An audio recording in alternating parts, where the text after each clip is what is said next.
Assalamualaikum warahmatullahi wabarakatuh. Bagaimana kabar Bapak dan Ibu sekalian? Semoga senantiasa dalam keadaan sehat walafiat dan tidak kekurangan suatu apapun. Selamat datang dan selamat bergabung kembali dalam channel YouTube kami, Ara Alesa. Kali ini kita masih akan membahas mengenai latihan soal CPNS maupun P3K untuk formasi penata layanan operasional dengan materi kompetensi teknis bagian yang pertama. Langsung saja untuk soal yang pertama. Dalam penyusunan standar operasional prosedur atau SOP, pelayanan operasional di instansi pemerintah, tahapan yang paling kritis dan memerlukan pertimbangan mendalam adalah A. Identifikasi kebutuhan SOP, B. Pengembangan SOP, C. Penerapan SOP, D. Monitoring SOP, E. Evaluasi SOP. Jawaban yang tepat adalah B. Pengembangan SOP. Tahap pengembangan SOP merupakan tahapan paling kritis karena pada tahap ini dilakukan perumusan prosedur yang akan menjadi standar. Hal ini memerlukan pertimbangan mendalam terkait efisiensi, efektivitas, dan kesesuaian dengan regulasi yang berlaku. Kesalahan pada tahap ini dapat berdampak signifikan pada kualitas pelayanan dan kinerja organisasi secara keseluruhan. Berikutnya soal nomor 2. Seorang penata layanan operasional di Kementerian X diminta untuk menganalisis efektivitas SOP yang baru diterapkan. Ia menemukan bahwa waktu pelayanan menjadi lebih lama, namun tingkat akurasi meningkat. Tindakan yang paling tepat dilakukan adalah A. Langsung merevisi SOP untuk mempercepat waktu pelayanan. B. Mengabaikan temuan karena akurasi lebih penting dari kecepatan. C. Melakukan analisis mendalam tentang trade-off antara waktu dan akurasi. D. Mengembalikan penggunaan SOP lama. E. Menghentikan penggunaan SOP sama sekali. Jawaban yang tepat adalah C. Sebagai penata layanan operasional, penting untuk melakukan analisis mendalam sebelum mengambil keputusan. Analisis trade-off antara waktu dan akurasi akan memberikan pemahaman yang lebih baik tentang dampak SOP baru, sehingga dapat diambil keputusan yang tepat untuk optimalisasi pelayanan. Berikutnya soal nomor 3. Dalam penerapan SOP, pelayanan operasional, pendekatan yang paling efektif untuk memastikan konsistensi implementasi di seluruh unit kerja adalah A. Penerapan sanksi yang tegas bagi pelanggar SOP, B. Pengawasan ketat oleh pimpinan unit, C. Pelatihan intensif dan berjenjang bagi seluruh pegawai, D. Penerbitan surat edaran tentang kewajiban mengikuti SOP.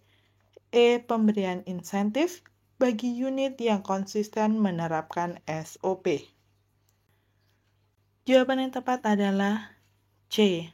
Pelatihan intensif dan berjenjang merupakan pendekatan paling efektif karena dapat memastikan pemahaman yang mendalam dan merata di seluruh tingkatan pegawai.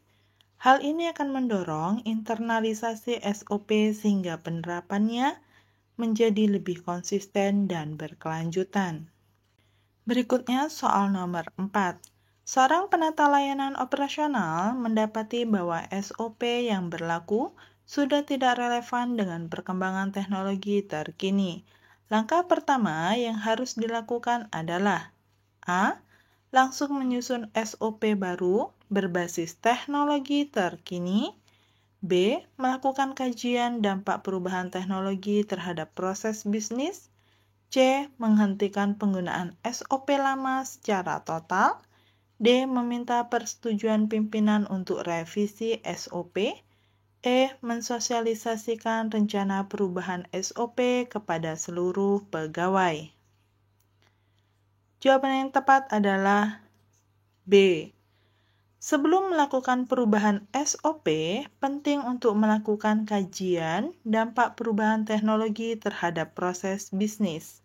Hal ini akan memberikan dasar yang kuat untuk merumuskan SOP baru yang sesuai dengan kebutuhan dan perkembangan teknologi, serta memastikan bahwa perubahan yang dilakukan akan memberikan manfaat optimal.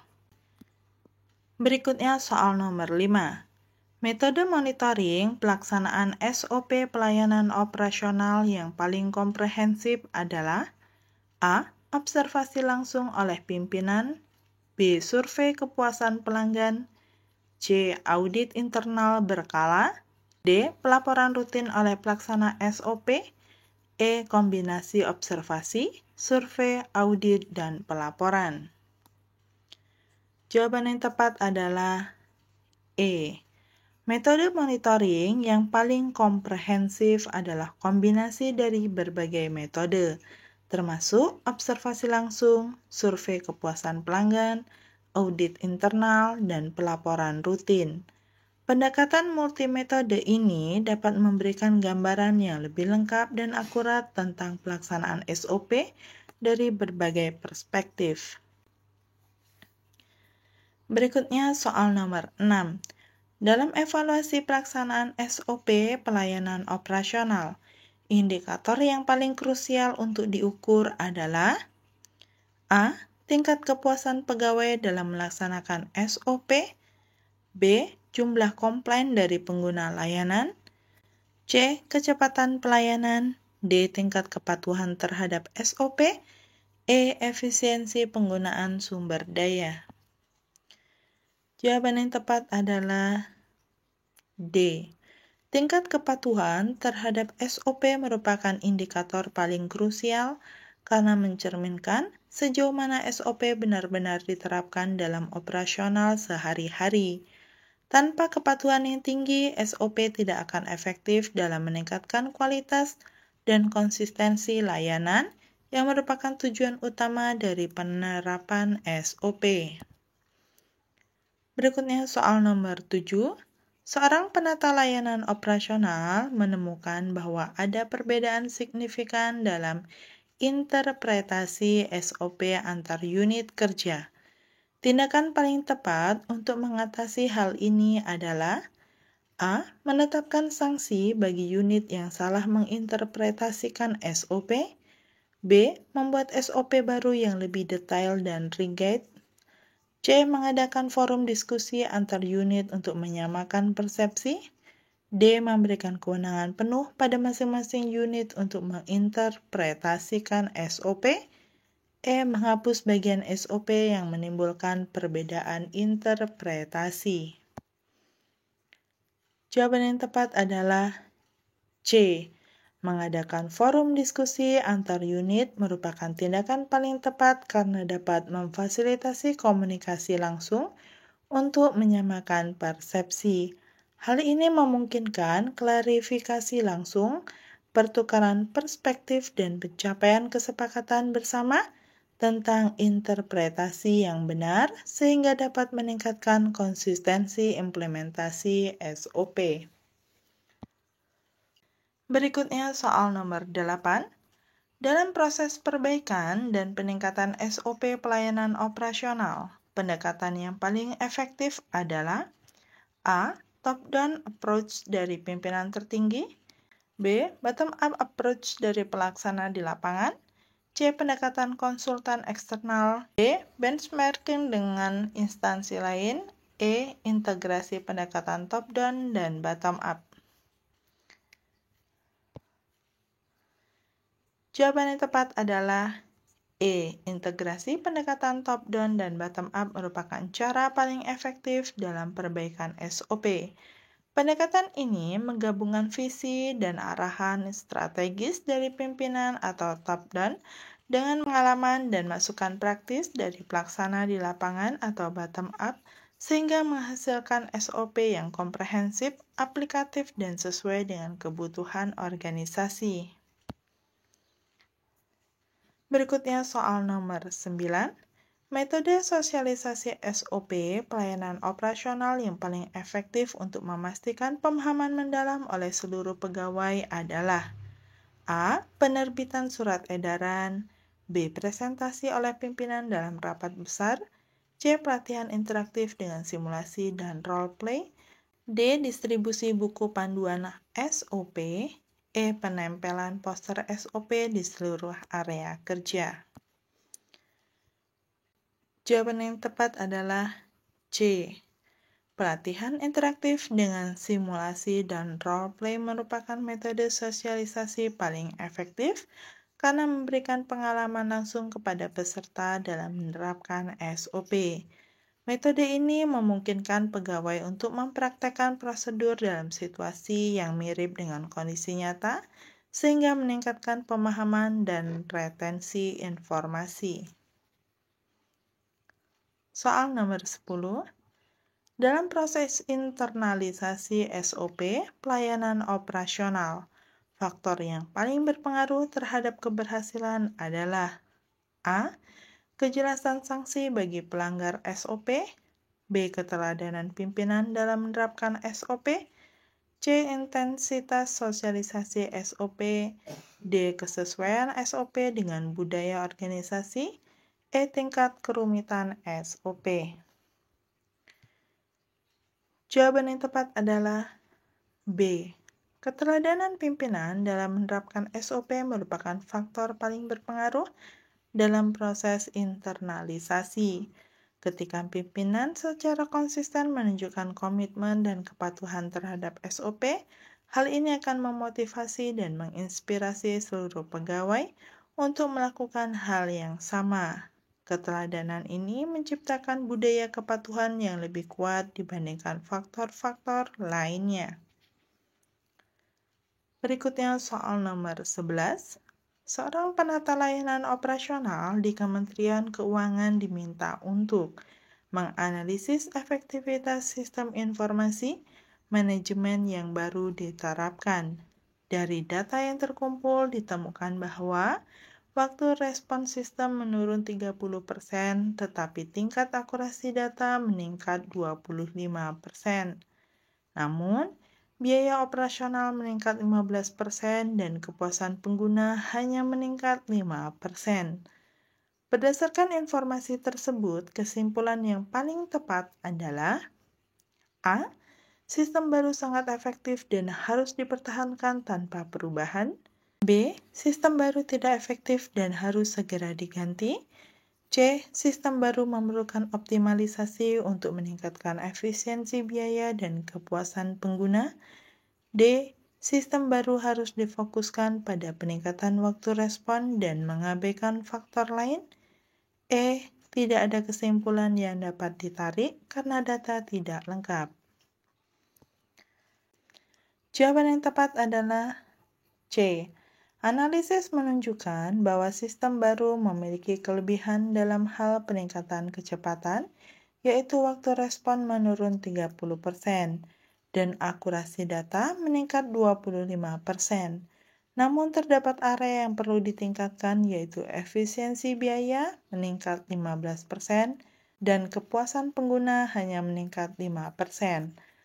Oleh karena itu, kesimpulan yang paling tepat adalah sistem baru memerlukan optimalisasi untuk meningkatkan efisiensi biaya dan kepuasan pengguna sambil mempertahankan kelebihan yang sudah ada. Berikutnya soal nomor 12. Dalam penggunaan sistem informasi manajemen untuk pelayanan operasional, metode yang paling efektif untuk memastikan integritas data adalah A. Inskripsi end-to-end, B. Validasi input otomatis, C. Backup data harian, D. Audit trail komprehensif, E. Redundansi data. Jawaban yang tepat adalah B. Validasi input otomatis adalah metode paling efektif untuk memastikan integritas data dalam sistem informasi manajemen pelayanan operasional. Metode ini memverifikasi data saat dimasukkan ke dalam sistem, mencegah kesalahan input, dan memastikan bahwa hanya data yang valid dan sesuai format yang dapat masuk ke dalam sistem. Hal ini mengurangi risiko kesalahan data sejak awal yang jauh lebih efisien daripada mendeteksi dan memperbaiki kesalahan setelah data tersimpan. Berikutnya soal nomor 13. Seorang penata layanan operasional di Kementerian Perhubungan menemukan bahwa sistem informasi manajemen yang digunakan untuk pelayanan tiket transportasi umum sering mengalami overload pada jam sibuk. Pendekatan terbaik untuk mengatasi masalah ini adalah A. Meningkatkan kapasitas server secara signifikan. B. Membatasi jumlah pengguna yang dapat mengakses sistem pada jam sibuk. C. Mengimplementasikan sistem load balancing dan caching. D. Beralih ke sistem manual selama jam sibuk. E. Mengganti seluruh sistem dengan teknologi baru. Jawaban yang tepat adalah C. Implementasi sistem load balancing and caching adalah solusi paling efektif untuk mengatasi masalah overload pada jam sibuk. Load balancing akan mendistribusikan beban kerja secara merata di antara beberapa server, sementara caching akan menyimpan data yang sering diakses di memori, mengurangi waktu akses dan beban pada database. Solusi ini lebih cost-efektif dan scalable dibandingkan dengan hanya meningkatkan kapasitas server atau mengganti seluruh sistem, serta lebih efisien daripada membatasi akses pengguna atau beralih ke sistem manual. Berikutnya soal nomor 14. Manakah dari berikut ini yang merupakan pendekatan terbaik dalam pemeliharaan dan pengamanan sistem informasi manajemen pelayanan operasional? A. Melakukan update sistem hanya ketika terjadi masalah. B. Menerapkan sistem keamanan berlapis. C. Membatasi akses sistem hanya kepada administrator. D. Menyimpan semua data di cloud tanpa enskripsi. E. Melakukan backup data setiap bulan. Jawaban yang tepat adalah B. Menerapkan sistem keamanan berlapis adalah pendekatan terbaik dalam pemeliharaan dan pengamanan sistem informasi manajemen pelayanan operasional. Strategi ini melibatkan penggunaan beberapa lapisan keamanan yang saling melengkapi, termasuk firewall, enskripsi, autentikasi, multifaktor, pemantauan real-time, dan pelatihan keamanan. Untuk pengguna, pendekatan ini memberikan perlindungan komprehensif terhadap berbagai jenis ancaman keamanan, baik dari luar maupun dalam organisasi. Berikutnya soal nomor 15. Seorang penata layanan operasional di Kementerian Kesehatan ditugaskan untuk meningkatkan interoperabilitas antara sistem informasi manajemen rumah sakit pemerintah. Pendekatan terbaik untuk mencapai tujuan ini adalah A. Mengembangkan sistem terpusat yang menggantikan semua sistem yang ada. B. Mengimplementasikan API standar. C. Mewajibkan semua rumah sakit menggunakan perangkat lunak yang sama. D. Membuat database nasional yang menyimpan semua data pasien. E. Menerapkan sistem blockchain untuk berbagai data. Jawaban yang tepat adalah B. Mengimplementasikan API, Application Programming Interface. Standar adalah pendekatan terbaik untuk meningkatkan interoperabilitas antara sistem informasi manajemen rumah sakit pemerintah. API standar memungkinkan berbagai sistem yang berbeda untuk berkomunikasi dan berbagi data secara efektif tanpa perlu mengganti seluruh sistem yang sudah ada. Pendekatan ini lebih fleksibel, cost-efektif, dan mudah diimplementasikan dibandingkan dengan opsi lainnya. Selain itu, API standar juga memungkinkan integrasi dengan sistem baru di masa depan tanpa perlu melakukan perubahan besar-besaran. Selanjutnya soal nomor 16. Dalam proses pengumpulan dan verifikasi data pelayanan operasional, metode yang paling efektif untuk memastikan akurasi data adalah A. Melakukan pengecekan ulang secara manual. B. Menggunakan sistem verifikasi otomatis. C. Mengandalkan laporan dari pihak ketiga. D. Melakukan triangulasi data dari berbagai sumber. E. Memperpanjang waktu pengumpulan data. Jawaban yang tepat adalah D. Triangulasi data dari berbagai sumber merupakan metode yang paling efektif untuk memastikan akurasi data. Metode ini melibatkan pengumpulan data dari berbagai sumber yang berbeda dan membandingkannya untuk memverifikasi konsistensi informasi. Hal ini mengurangi risiko kesalahan dan bias yang mungkin terjadi jika hanya mengandalkan satu sumber data. Berikutnya soal nomor 17. Seorang penata layanan operasional menemukan perbedaan signifikan antara data pelayanan yang dilaporkan oleh dua departemen berbeda. Langkah terbaik yang harus diambil adalah A. Mengabaikan perbedaan tersebut dan menggunakan data dari departemen yang lebih senior. B. Melakukan investigasi mendalam untuk mengidentifikasi sumber perbedaan. C. Mengambil rata-rata dari kedua data tersebut. D. Melaporkan masalah tersebut kepada atasan tanpa tindak lanjut. E. Meminta departemen lain untuk memberikan data sebagai pembanding. Jawaban yang benar adalah B. Melakukan investigasi mendalam untuk mengidentifikasi sumber perbedaan adalah langkah terbaik. Hal ini memungkinkan penata layanan operasional untuk memahami akar masalah, memperbaiki kesalahan jika ada, dan meningkatkan akurasi data di masa depan. Pendekatan ini juga membantu dalam mengembangkan prosedur yang lebih baik untuk pengumpulan dan verifikasi data. Berikutnya soal nomor 18. Metode pencatatan dan pengarsipan data pelayanan operasional yang paling efektif untuk memudahkan akses dan analisis jangka panjang adalah A. Penyimpanan fisik dengan sistem numerik.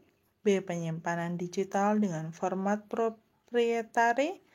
C. Kombinasi penyimpanan fisik dan digital dengan metadata terstandarisasi. D. Penyimpanan cloud tanpa enskripsi. E. Penyimpanan lokal dengan akses terbatas.